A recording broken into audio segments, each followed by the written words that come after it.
perfection.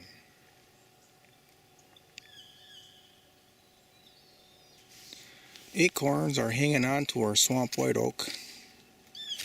Let's see. I see them all over the tree yet. They've dropped them before after developing a little bit. But for some reason I'm thinking this is going to be the year. We'll see. Now that little fawn is still alive. That's a real little print right there.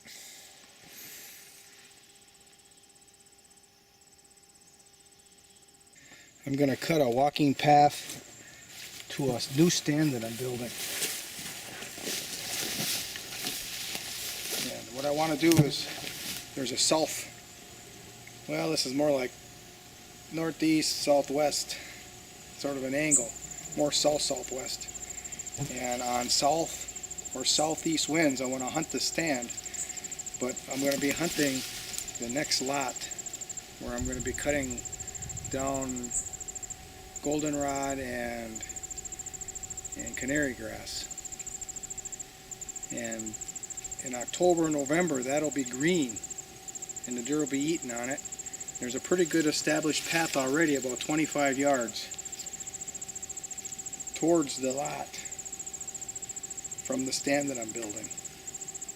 So the road kind of snakes around here, and if I cut this path through this way, coming down my road access and then hitting this, they're not going to be able to see me access my stand if there's anything in that field.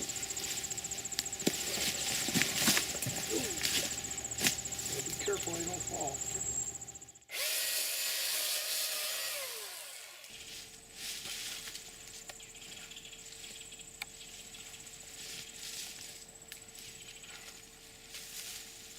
Come through here with my ground cutter, and it'll be pretty good then.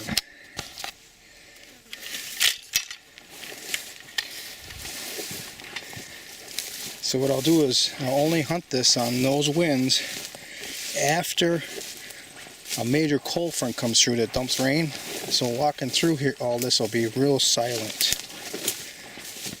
I'll even get a rake in here, get all these little branches out of here that are crunching beneath my feet.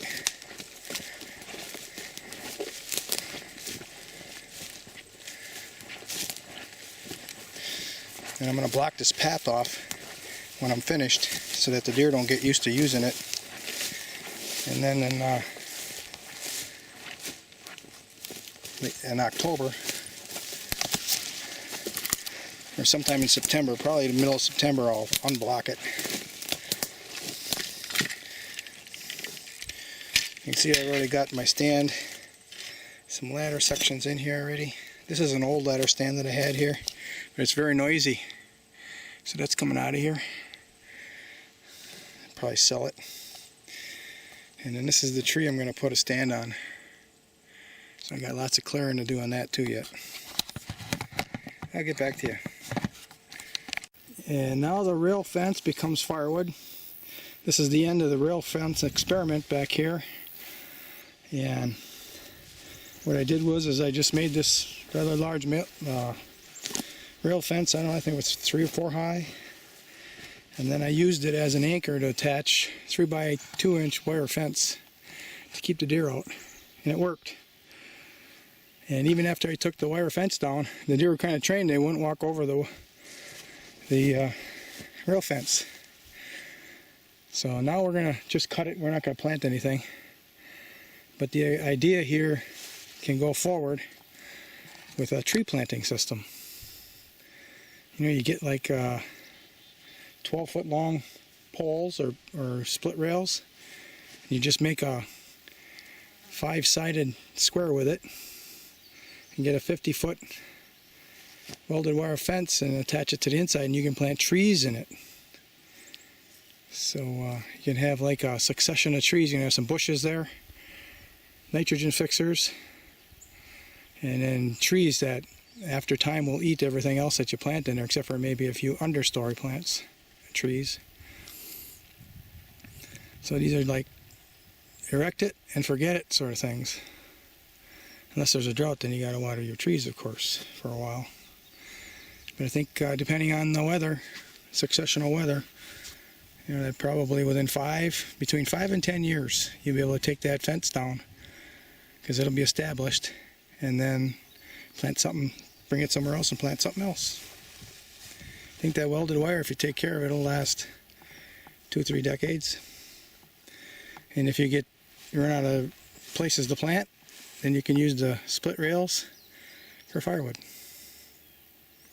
Yeah. That is the idea of the day. There. Keep the sun out of my eyes. Okay. Now we have the wood all cut up. I ran out of battery and I had one little tiny piece to go. Yeah, that little one right there. So I got a third battery, but I don't have it in a truck. I don't remember where I put it. I gotta look. So this isn't enough for the season, but it'll get me through. It'll get me through easily into gun season. If I come up muzzleloader or whatever, I'm going to need more. I don't have a lot of big pieces. I got to find some big pieces for night burns. I got trees around here, so I should be able to find them somewhere. And now you can see I've got it stacked. So on the end here are the largest pieces because it's going to take a while to get to that part of the pile. Whereas I'll be burning on just, you know, moderate nights. I only need to warm the stove up basically and let the fire go out, so that's what the smaller one's here for. Got a big pile of bark that came off of this nicely dried material. And these are big ones for nighttime burns. That's not enough for hunting season yet, so I've got to find some more. This might be enough for just getting fire started and tending them while I'm awake. So here we are. I got the rest of the split rail fencing for firewood, and I have some long cedar poles that I got to bring back to my backyard for fencing. And I have my 18-foot long boat, so I can fit 18-foot long cedar poles on it. Now we're going to cut this field with a machine. Last year I cut it, and it stayed green into November. Until, actually, it was even green in November. It stayed green until the snow came up.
Take a break. I can see it's going to have to take a couple of times because it's a lot of work. Well, I'm almost 8 hours work yesterday, and now I'm working on, started at 6, getting close to noon. I want to go fishing. So I'll finish this field. I'm going to make a path around the back for the deer to follow. And next week we'll come back, we'll do this one. Because I'm beat. It's finished. At least that field is. Off in the distance where you see the welded wire fence, that's fencing in Swiss stone pines and hazelnuts. And this was a mixed field. I actually had it planted with bird's foot and then some wetland grass mix, which didn't work out. I'll take you on a tour around the back where I just cut. I'm done for the day.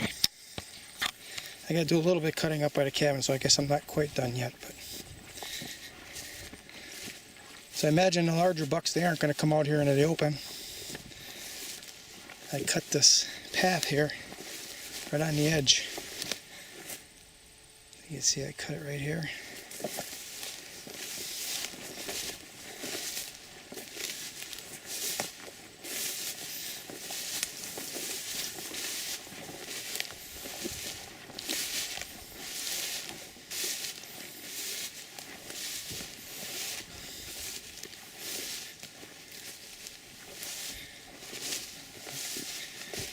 I'm going to put some brush up here in this canary grass so it holds it up. Be kind of a screen. And I cut a little bit into this hill, or into the swale mound, and got stung by a hornet or something on my knee. I got a little hole right here in my pants, and it stung me right there. Holy cow, I jumped. Then there were some monarchs flying around those milkweeds, so I left those. Looked like one just emerged. So this had goldenrod in it here. I think this is going to be a nice little field for him to feed off of in November. It's right on the edge of the wood. I got a little vernal pool over there, Doug. And there's a path that goes over to a licking branch that I have. As I walk over a little bit, I'm going to change the card before I leave here anyways today. So there's like a little path right here. This is a basswood tree that I planted. It was a late plant, like August, on clearance from a big box store. I don't have many plants make it from the big box store, but that's one that did. Got a few. And in here is where the licking branch is, right there.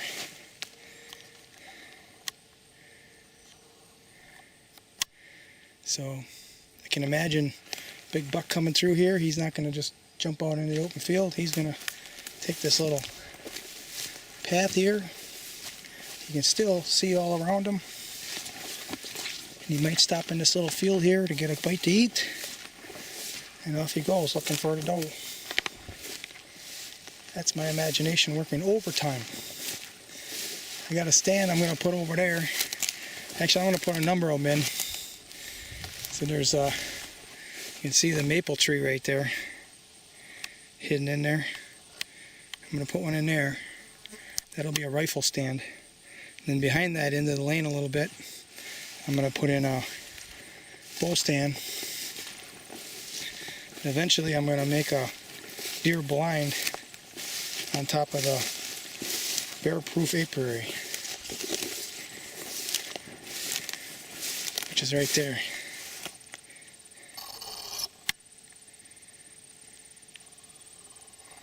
So I got the wood to do it. All I need to do is put a little time into it.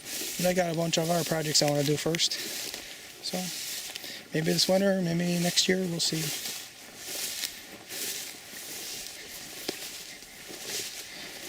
So that's all the cutting I'm doing back here today.